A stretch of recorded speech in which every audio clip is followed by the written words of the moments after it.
Fundamentos y realización de actividades en auditoría de gestión. Punto 1. Organización. Organización y responsabilidad del equipo de auditoría.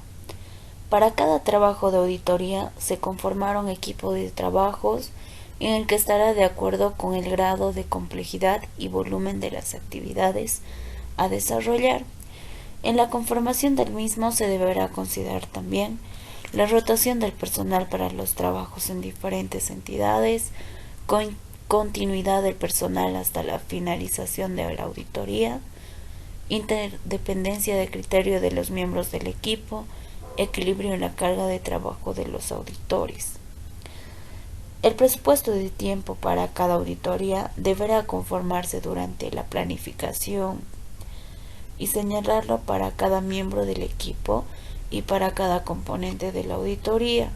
El equipo de trabajo deberá estar conformado como mínimo por un gerente de auditoría, un supervisor, un grupo de auditores.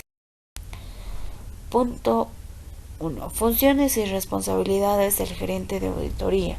Las funciones y responsabilidades del gerente de auditoría son desempeñar las tareas de auditoría que requieren un alto nivel de experiencia y juicio.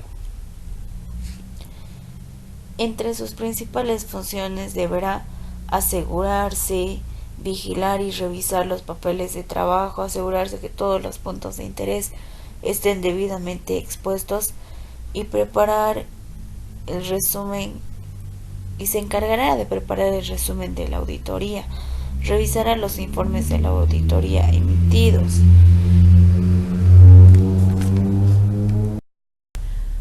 2. Funciones y responsabilidades del supervisor. El supervisor es responsable de la conducción del trabajo de campo. Es el profesional responsable de administrar y dirigir a los miembros del equipo y de cumplir con los criterios estándares requeridos por la forma de auditoría. Sus principales funciones son supervisar el trabajo de los asistentes, dirigir las actividades cotidianas del trabajo, asegurándose que todos los miembros del equipo deben cumplir con los criterios y establecer requeridos por la firma de auditoría, incentivar la participación activa de los miembros del equipo de la auditoría, distribuir el trabajo entre todos los miembros del equipo, revisar los papeles de trabajo asegurándose que las conclusiones volcadas de los mismos se encuentren debidamente respaldadas, identificar problemas relevantes. 3. Funciones y responsabilidades de los auditores. Los integrantes del equipo de auditoría son los responsables de la aplicación de los programas de auditoría, trabajando bajo la dirección del supervisor. Sus principales funciones son documentar sus tareas en papeles de trabajos adecuados y apropiados, manteniéndolos ordenados y completos, establecer y documentar los hallazgos de auditoría encontrados, comunicar de inmediato al supervisor sobre cualquier problema de auditoría o confiabilidad detectada. Punto 2. Sistemas operativos. Introducción. Las organizaciones son un sistema conformado por partes interdependientes y el cambio en uno de ellos afecta a todos los demás. Lo que se busca es identificar las características de las actividades, las personas y las organizaciones, permitiendo que los responsables comprendan la interdependencia entre los diferentes segmentos de la organización. Concepto de sistema.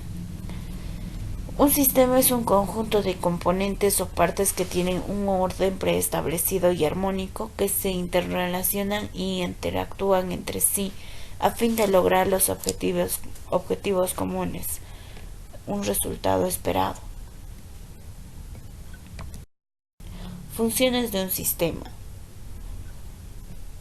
Cuando la corriente positiva de la salida es mayor que la negativa, existe mayor probabilidad que el sistema sea aceptado en su medio, lo cual es vital para su supervivencia, ya que en caso contrario el propio medio crea las reacciones tendientes a su modificación o eliminación.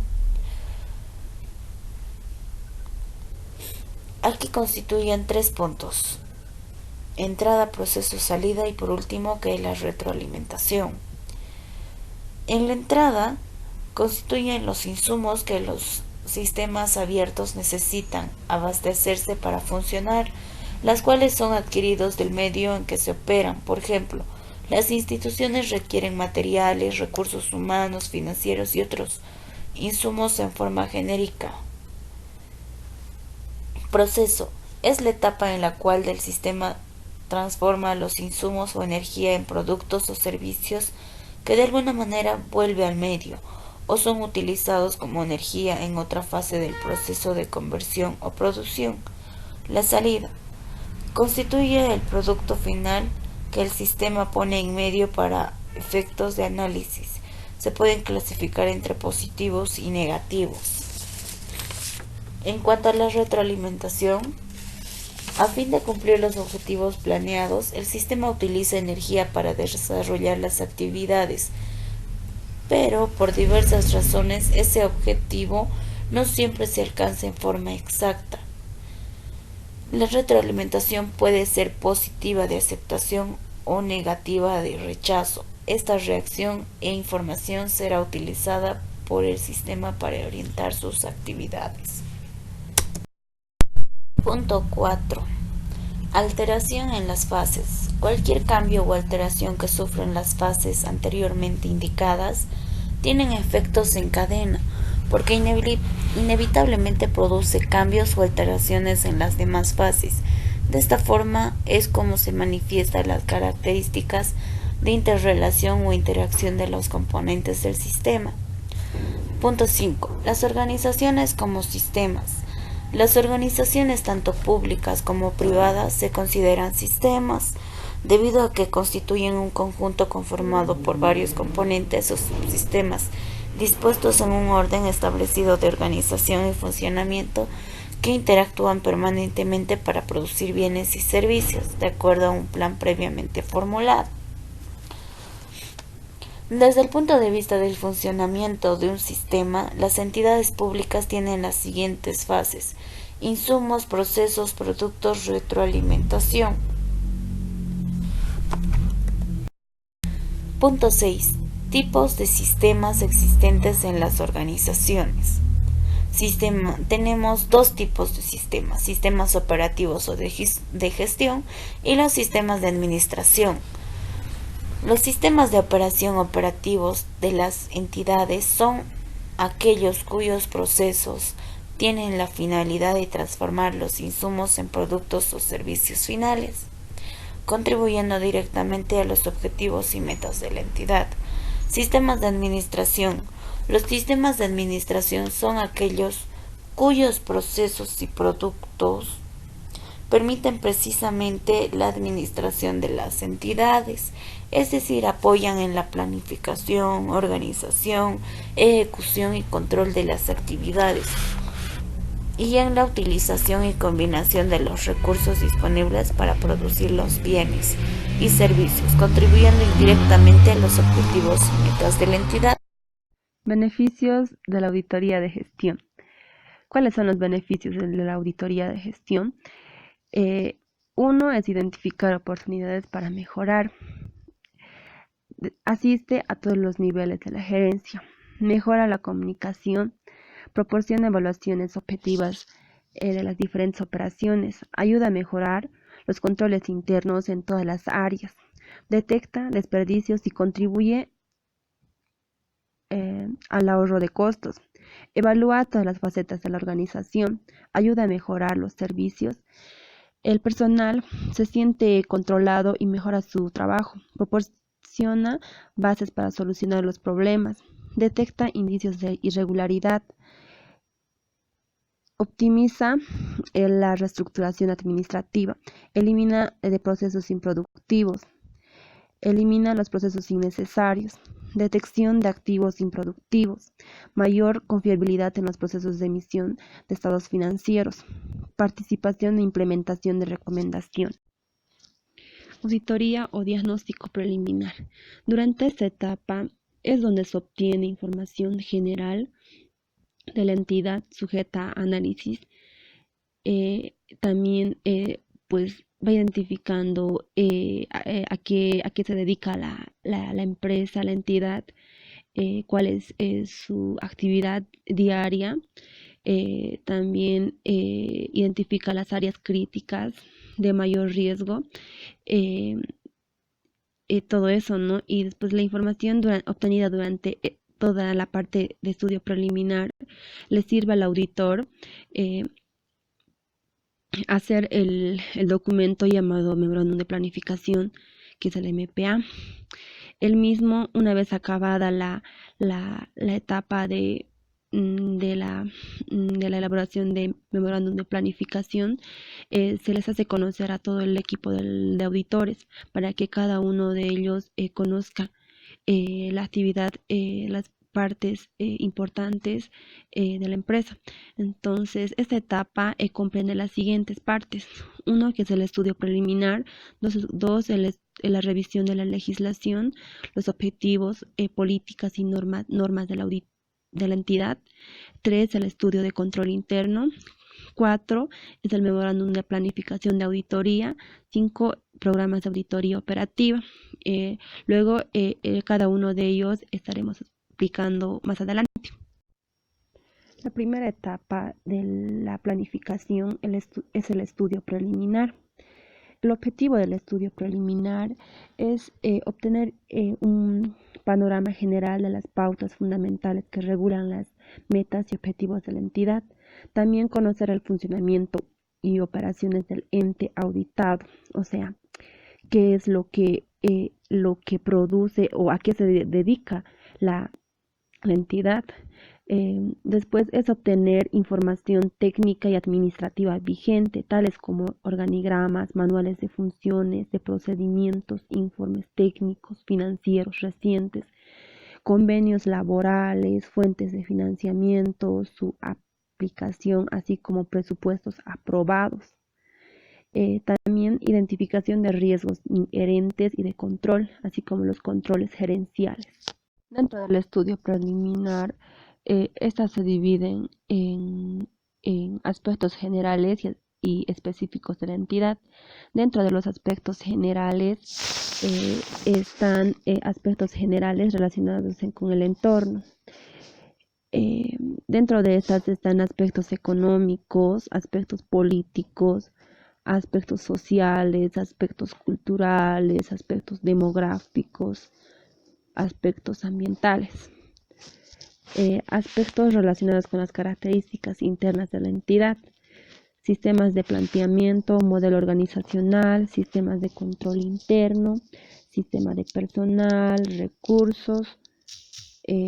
Después, dentro de los aspectos específicos de la entidad, está la producción, inventarios, comercialización, compras, recursos humanos, finanzas, sistemas, cuentas corrientes, que después detallaremos cada uno de ellos.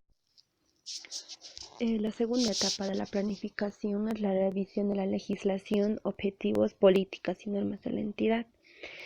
Dentro de estas, el auditor pues revisará las disposiciones legales aplicables, o sea, su normativa de la entidad, ¿no?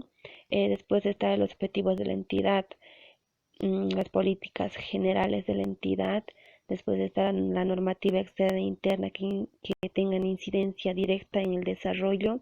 Después está la cantidad de recursos empleados, la naturaleza de las operaciones, los servicios y los bienes que produce o presta la entidad y los resultados alcanzados. Después está la información contable gerencial. Después está el análisis de diseño de sistemas de administración y control más relevantes a los fines del examen y la evaluación del funcionamiento de los procedimientos y controles identificados que resulten útiles para los objetivos de la auditoría. La tercera etapa de la planificación es el estudio del sistema de control interno.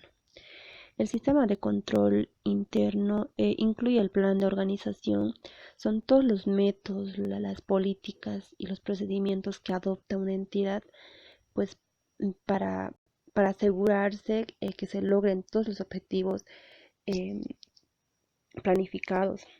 El estudio de control interno tiene los siguientes propósitos.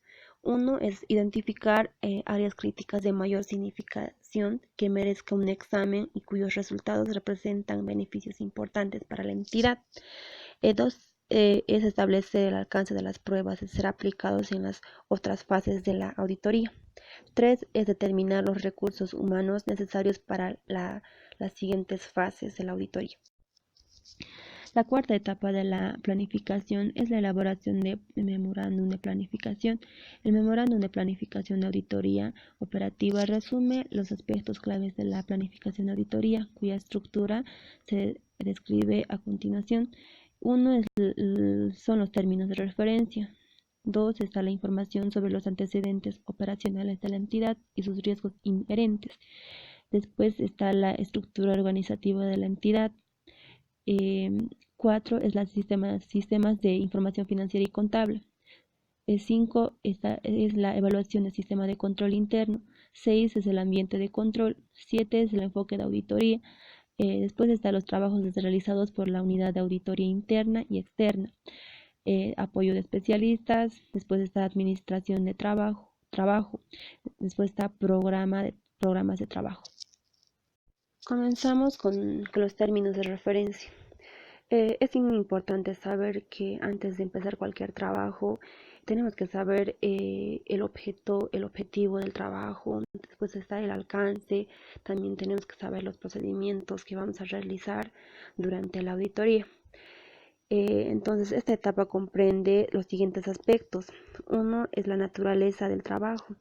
Después están las principales responsabilidades a nivel de informes. Después está la revisión, alcance de la revisión a ser efectuada y las restricciones en el alcance del trabajo, si es que las hubiera. Después están las normas y principios y disposiciones a ser aplicados en el desarrollo del trabajo de la auditoría. Después las actividades y fechas de mayor importancia. O sea, tenemos que tener bien programadas las fechas, por ejemplo, en la planificación, en la ejecución y en la comunicación de resultados. Se refiere a la elaboración del cronograma de trabajo. 4.2. Continuando con la estructura del memorándum de planificación, se encuentra la información sobre los antecedentes, operaciones de la institución y sus riesgos inherentes. En esta etapa se detallan los siguientes aspectos.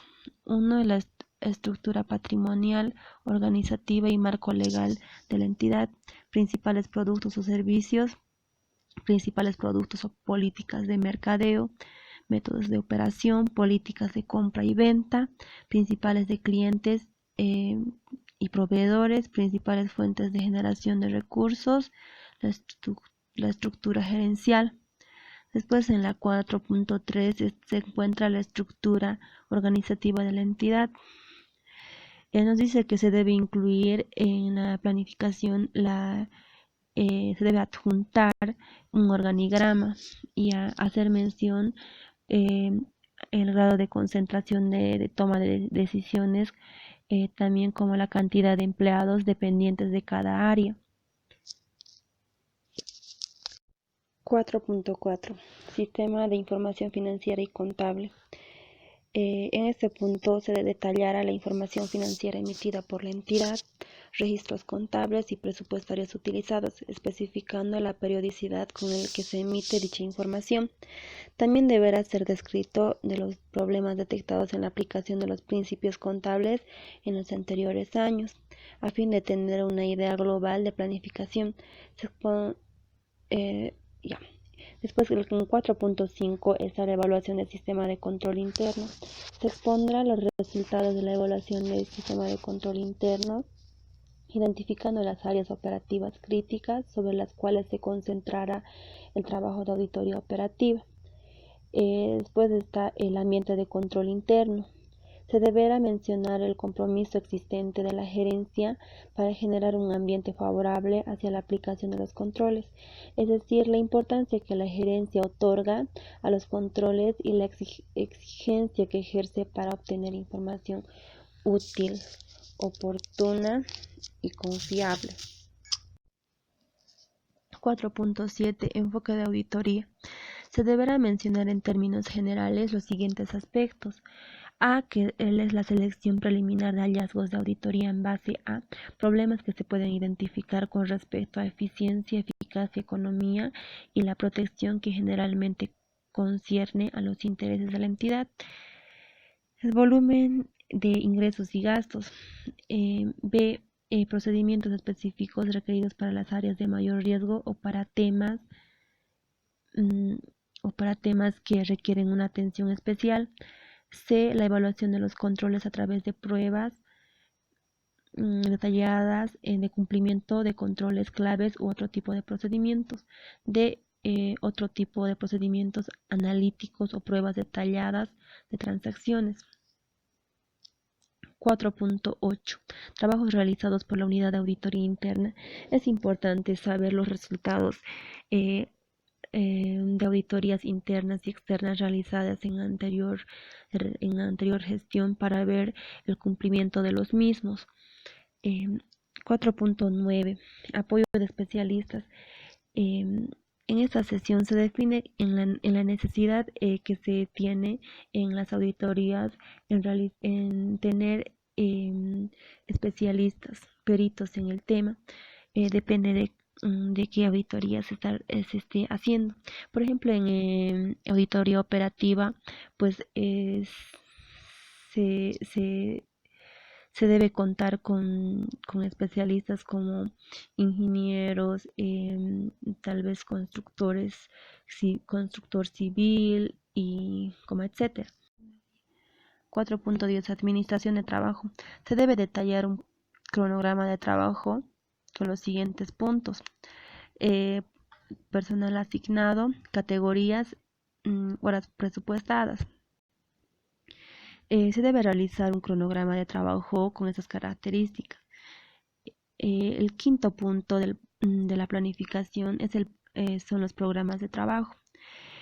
Consiste en llevar un nivel más detallado de los procedimientos generales específicos a desarrollar en auditoría. También es donde definimos los objetivos generales y específicos, para lo cual se está preparando los programas de trabajo. La utilidad de aplicar programas de trabajo son identificar y documentar los procedimientos a ser aplicados antes que comiencen las pruebas, facilitar la delegación de funciones y supervisión, asegurar que se realizan los procedimientos programados, documentar la realización de los procedimientos efectuados. 5.2. Programas de procedimientos específicos. Dentro de este punto están las entrevistas con el gerente o director, recopilación y revisión selectiva de documentación relacionada con el área de auditoría, identificación de la información operativa y financiera de las áreas auditadas, evaluación de las operaciones respecto a la eficiencia, economía, eficacia, tomando en cuenta parámetros estándares o medidas de comparación, documentación de evidencia de los hallazgos de la auditoría operativa, identificación de los controles de las operaciones o actividades auditadas, pruebas de cumplimiento o los controles identificados, revisión de la función contable. Buenos días, mi nombre es Betty González y continuando con la explicación, les vamos a explicar sobre la recopilación de información. Con la recopilación de información nos referimos a la evidencia de la auditoría.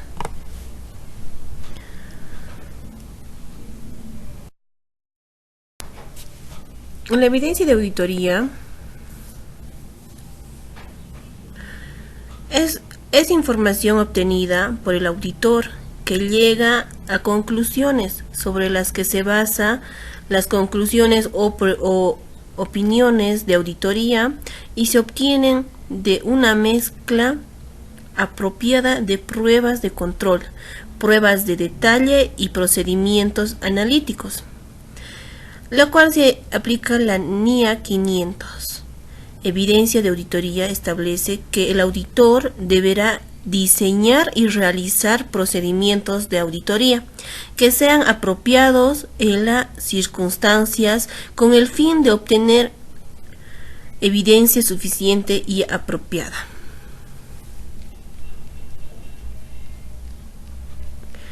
Y para esto se llegan a clasificar en 3: suficiencia, confiabilidad y competencia, y pertinencia. Suficiencia significa la magnitud y contundente para justificar un hallazgo. Y con confiabilidad y competencia nos referimos a un resultado de datos confiables relacionado de modo correcto y es mejor que pueda obtener en las circunstancias propias del examen. Pertinencia no deja lugar a duda en cuanto a la relación inequivocada con el objeto del examen. No te deja ninguna duda, tiene que resolver todo. Y tipos de evidencia. Y también les vamos a explicar sobre las normas de auditoría operacional. La primera es la norma de planificación. La primera norma de auditoría operacional es la planificación.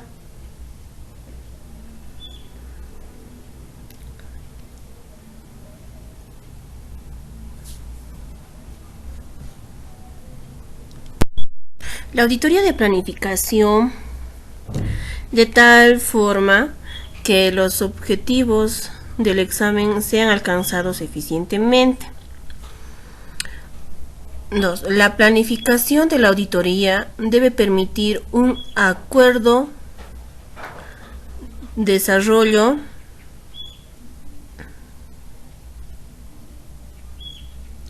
del resto de las etapas del examen, facilitando su administración y una utilización eficiente de los recursos humanos y materiales involucrados. 3. La planificación de la auditoría no puede tener un carácter rígido, es decir, el auditor gubernamental puede modificar el alcance y la metodología cuando el desarrollo del mismo se encuentre con circunstancias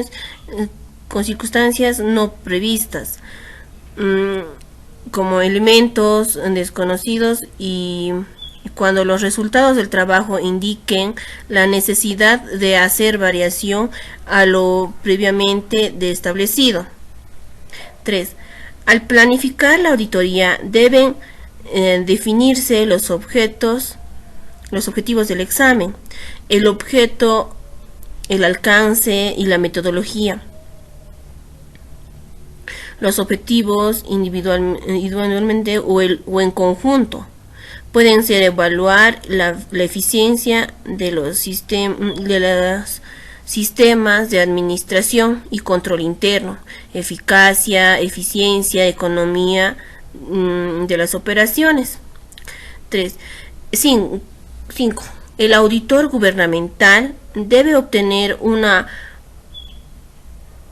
comprensión de las entidades sistemáticas o operacionales al ser auditadas.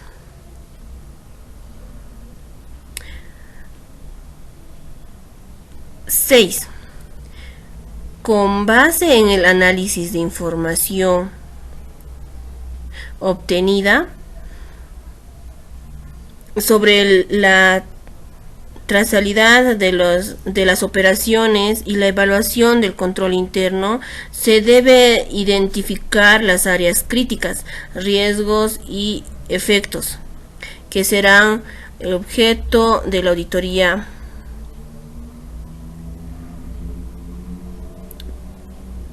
como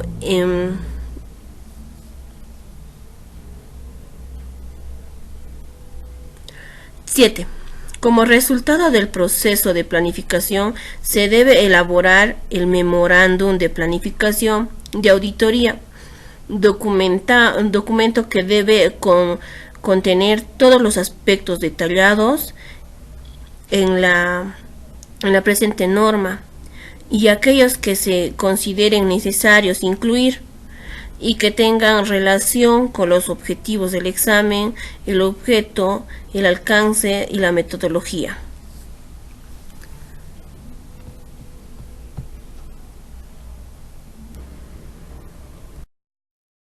Control interno. Introducción. El control interno nace y crece en la organización con métodos, procedimientos y sistemas que confirman su lógica, estructura mediante el funcionamiento del medio humano, material o tecnológico e ideológico. El control interno está profundamente vinculado con la administración, organización de las empresas. La organización consiste en diagramar, tomando como base las premisas generales que conformarán la estructura de la empresa, en la cual se apoyarán las demás partes componentes, con el propósito de lograr o alcanzar los objetivos que premiaron en su gestión. Administración consiste en manejar la realidad a los hechos diarios mediante la dirección, supervisión y control de la totalidad de las operaciones de un ente que entienda cumplir con los objetivos establecidos en la creación de dicha organización o empresa. Control interno.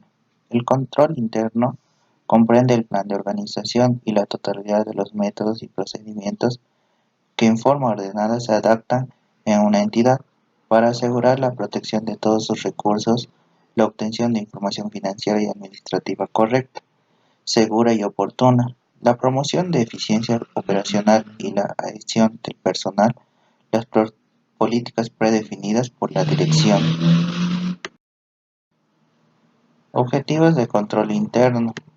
La definición de control interno se desprende básicamente los siguientes objetivos: obtener información financiera y administrativa correcta, confiable y oportuna, proteger todos los recursos de la organización, promoción la eficiencia operativa en forma integral, prevenir, detectar y corregir errores, fraudes, robos y otras amenazas en forma oportuna y efectiva, estimular la atención del personal al cumplimiento de las políticas de la organización.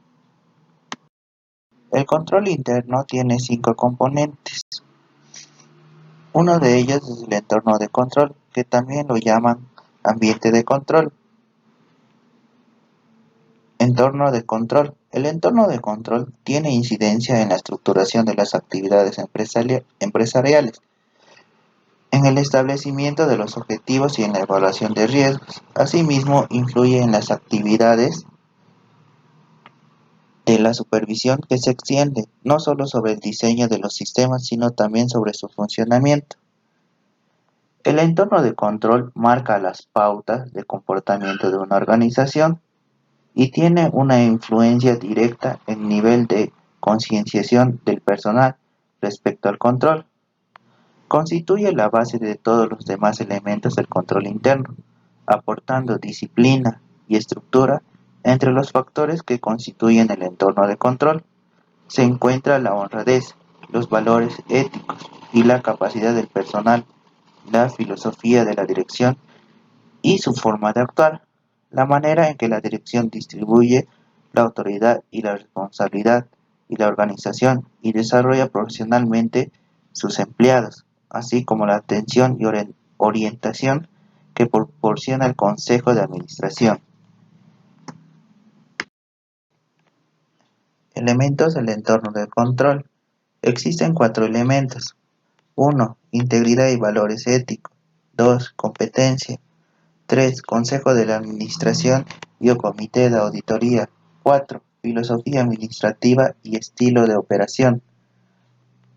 Integridad y valores éticos. Consiste en la efectividad del control interno, depende de la integridad y valores de la gente. Competencia. Se refiere a los conocimientos y habilidades que debe poseer el personal para cumplir adecuadamente sus tareas. Consejo y Administración y Comité de Auditoría. Estos fijan los criterios que perfilan el ambiente de control. 4. Filosofía administrativa y estilo de operación. Son los factores más relevantes mostradas hacia la información y principios y criterios contables, entre otros elementos que influyen son la estructura organizativa. Uno de los componentes del control interno es la evaluación de riesgos. Toda entidad debe hacer frente a una serie de riesgos, tanto de origen interno como externo, que deben evaluarse. Una condición previa a la evaluación de los riesgos es el establecimiento de objetivos en cada nivel de la organización que sean coherentes entre sí. La evaluación de riesgos consiste en identificación y análisis de los factores que podrían afectar la consecución de los objetivos y, en base a dicho análisis, determinar la forma en que los riesgos deben ser gestionados, debido a que las condiciones económicas, industriales, normativas y operacionales se modifican en forma continua. Se necesitan mecanismos para identificar y hacer frente a los riesgos especiales asociados con el cambio. La evaluación de riesgos debe ser una responsabilidad ineludible. La evaluación de riesgos también involucra la identificación y análisis de riesgos relevantes para el logro de los objetivos, la base para determinar la forma en que tales riesgos deben ser manejados. Asimismo, se refiere a los mecanismos necesarios para identificar y manejar riesgos específicos asociados con los cambios tanto de aquellos que influyen en el entorno de la organización como en el interior de la entidad. Ahora veremos qué son los riesgos en una organización. Es el proceso mediante el cual se identifican y analizan y se manejan los riesgos. Forma parte muy importante de un sistema de control efectivo. Para ello, la organización debe establecer un proceso suficiente, amplio, que tomen en cuenta sus interacciones más importantes entre todas las áreas y estas con el exterior.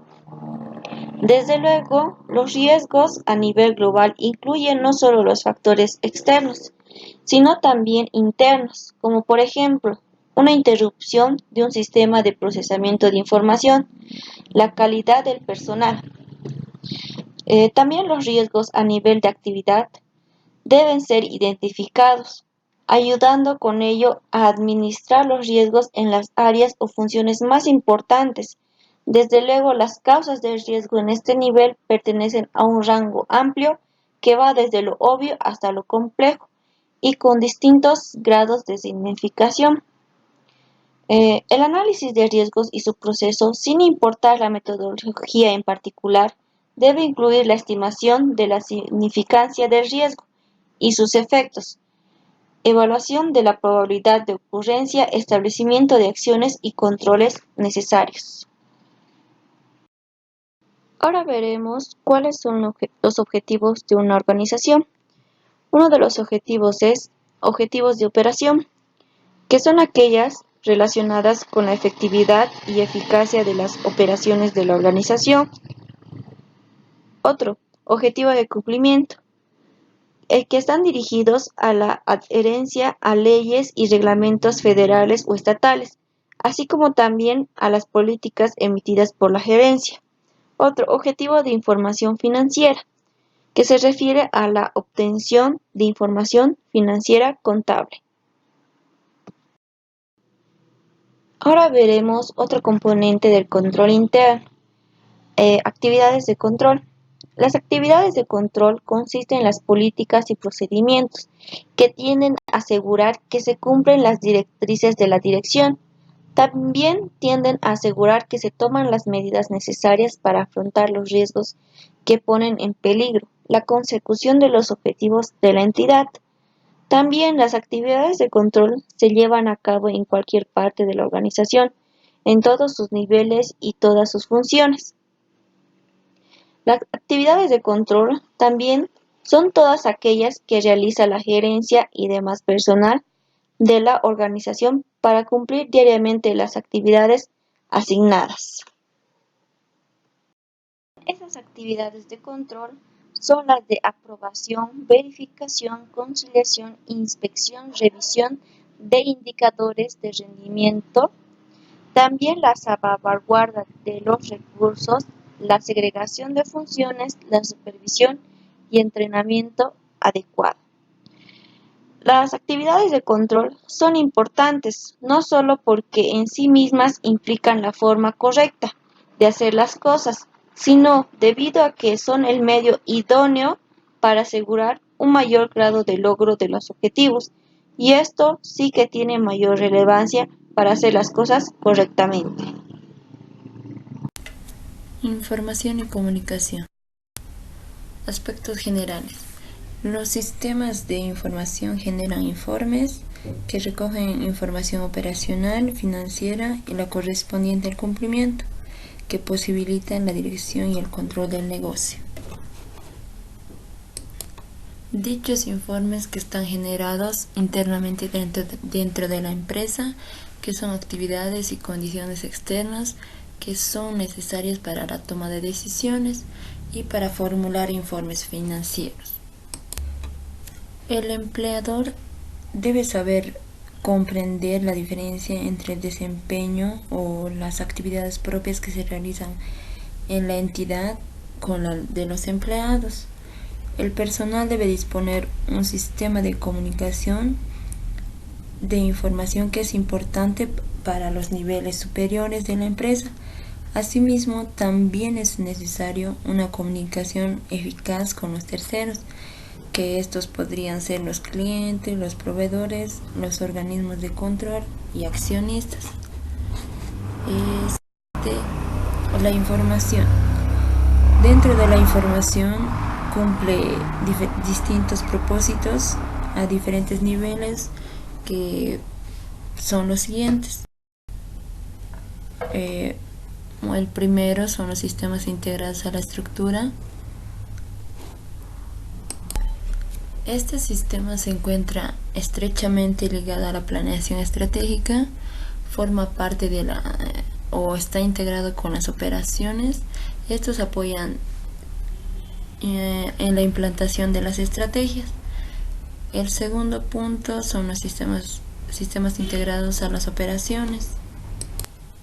Este sistema se constituye en medios efectivos para la realización de las actividades de la empresa, según el grado de complejidad en la que varía según el caso, y se observa que son integrados con estructuras o sistemas de organización. Siguiente, la calidad de información. Este es un medio o una ventaja competitiva en las organizaciones importantes, ya que forma parte o está ligada o asociada a la capacidad gerencial de las empresas. La información para actuar como un medio efectivo de control requiere una cantidad importante de recursos y características de relevancia en su contenido, oportunidad, actualización y accesibilidad. Siguiente, y como punto número 2 estaría la comunicación. Debe existir adecuados canales para que el personal conozca sus responsabilidades sobre el control de las actividades de la empresa. Estos canales deben comunicar los aspectos más relevantes del sistema de control interno y la información indispensable para los gerentes. Siguiente punto, la supervisión. La responsabilidad de los gerentes es muy importante, ya que estos establecen y mantienen el control interno. La gerencia supervisa los controles para considerar si estos están operando adecuadamente y según a lo establecido. La supervisión también es un proceso que valora la calidad del control interno, desarrollado sobre el tiempo. Esto involucra la valoración del diseño y la operación de los controles sobre unas bases de tiempo y tomando las necesarias acciones necesarias o correctivas. Y continuamos con la siguiente diapositiva, que estaría la evaluación sobre la supervisión. Para tener una conclusión eficaz sobre la supervisión del control interno, se consideran las actividades de supervisión continuada, la evaluación puntual y la comunicación de deficiencias. En la supervisión continuada tenemos o se ve la medida de las comunicaciones procedentes de terceros que corroboran la información generada internamente o indican el problema. En la evaluación puntual, el alcance frecuente de las evaluaciones puntuales del sistema de control interno, también la idoneidad del proceso de evaluación y el último punto, un adecuado volumen de calidad de la documentación. Y el otro punto de la actividad de comunicación de las deficiencias, se ve la existencia de un mecanismo para poder recoger y comunicar cualquier deficiencia detectada en el control interno. También la idoneidad de los procedimientos de comunicación y las acciones de seguimiento. Eso sería todo.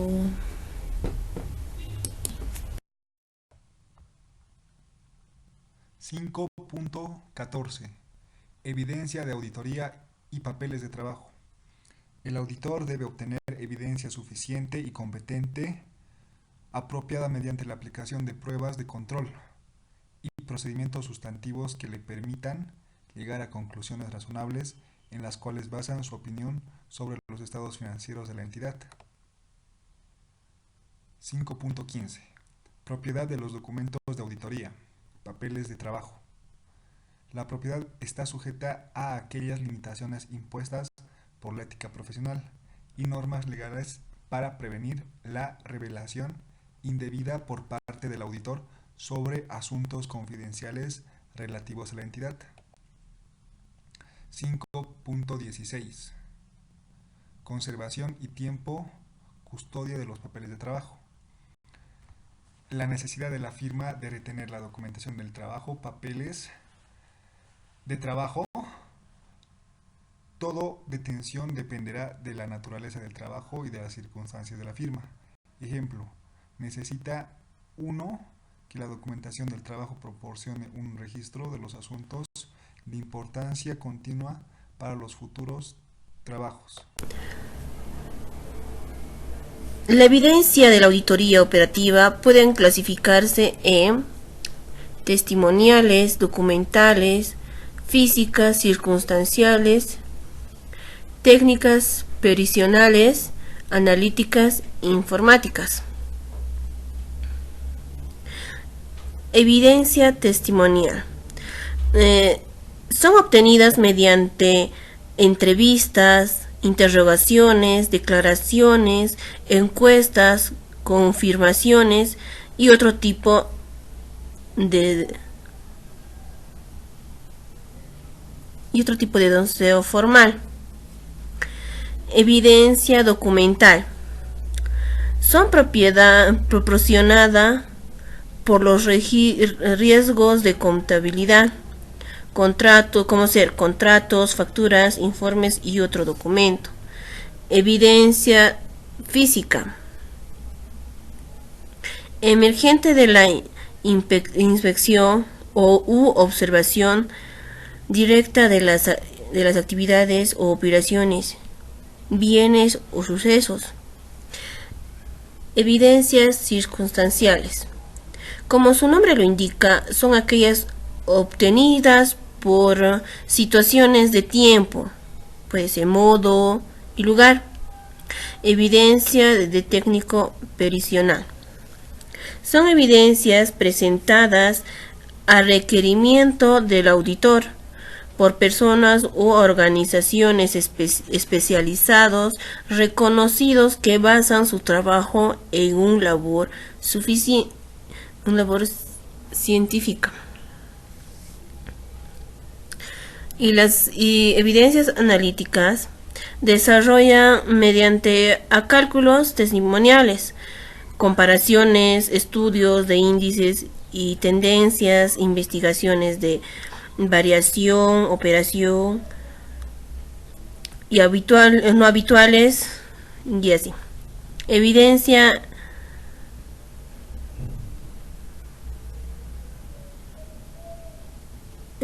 informáticas contenidas en soportes electrónicos, informáticos y telemáticos, así como elementos lógicos, programas y aplicaciones utilizados en los procedimientos de la empresa.